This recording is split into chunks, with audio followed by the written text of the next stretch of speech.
Hey guys, Belton here. Today in this video, I'm going to show you guys how to get 3 synthesis implicits on an item.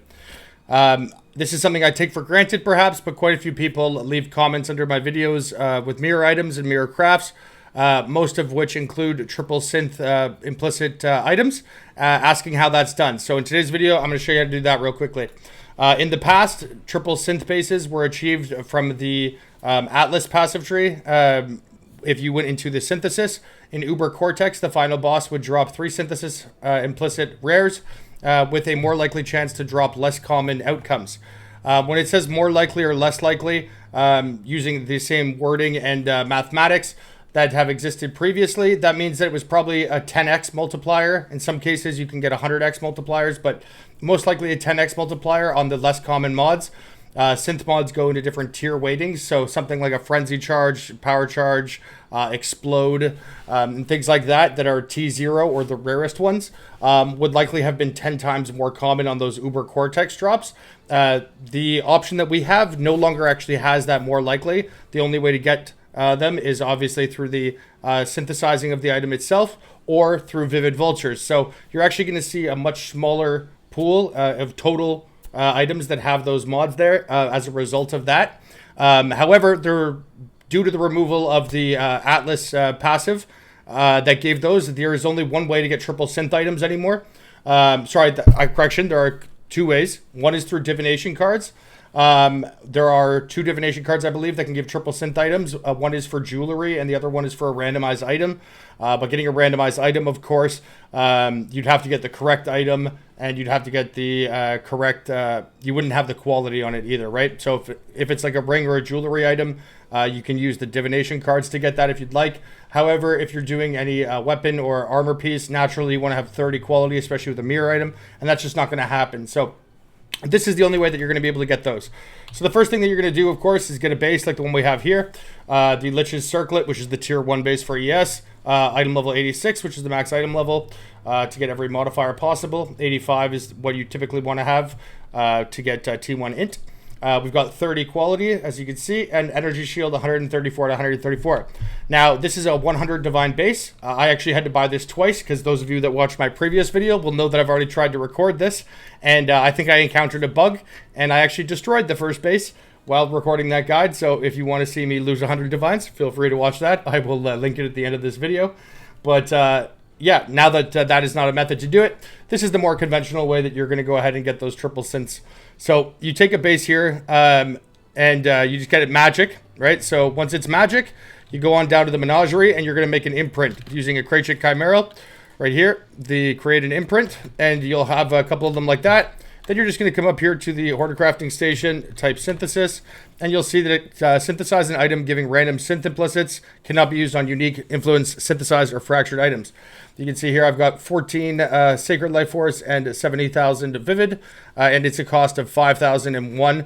So it's about approximately maybe 1.5, 1.6 divines per attempt. Kraychik Chimerals are 0.8 divines, so to do the both in combination is about 2.4 divines per, and it is a 1 in 16 to get 3 synth implicits. To get 2 synth implicits is approximately 1 in 5, and naturally 1 synth implicit is the baseline. So 16 times 2.5 is about 40 divines on average, not including the cost of the base to get the synth on there. So as I mentioned, if you're using an armor piece, you really kind of have to do it this way, or a weapon as well. And because you no longer have Cortex dropping the triple synth items with the less common modifiers being more commonly dropped, you know, it is a pretty large investment to get these triple synths onto the bases that require quality. And that's actually why Vivid Vultures have remained cheaper. Obviously, they made it so that they can drop from additional sources now too. But by and large, the reason that they're cheaper is because there are less viable bases to craft on. You don't really want to use Vivid Vultures on a synthesis item unless it has 3 implicits. You're not really going to get there's not a good value proposition there in terms of opportunity cost. And so because you had a fairly consistent supply of triple synth items, often that had a good synth implicit that you could then roll onto for a second one in the past, the only way that you're really going to get those now is if you go through this process where, you know, in this case here, 100 divines for a base, and then on average 40 divines to put 3 synth implicits. that means you're paying 140 divines just to be able to start rolling vultures. And vultures are still expensive, right? So for most people, that's going to price them out of the market, which means that, vultures are obviously going to have a delayed onset in terms of their appreciation curve. So something to be conscientious of. All right, so on our first one there, you can see we hit 8% mana. So we go, you had to use the imprint, and you can see that removes it. 7 strength, so we get the single implicit, single implicit, single implicit. Single implicit.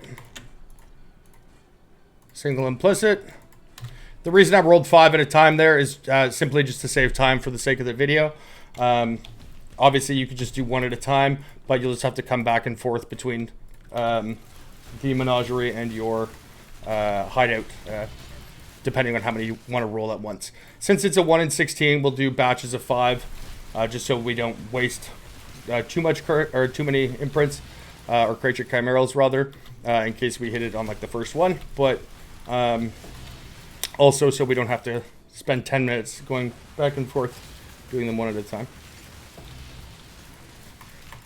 You might notice too, just as we're rolling here, I created a new character named Stepcrafter.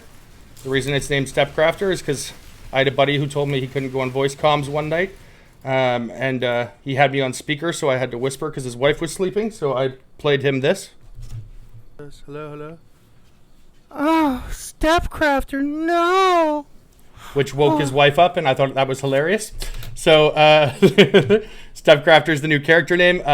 It's a level 99 Scion now, or Ascendant rather.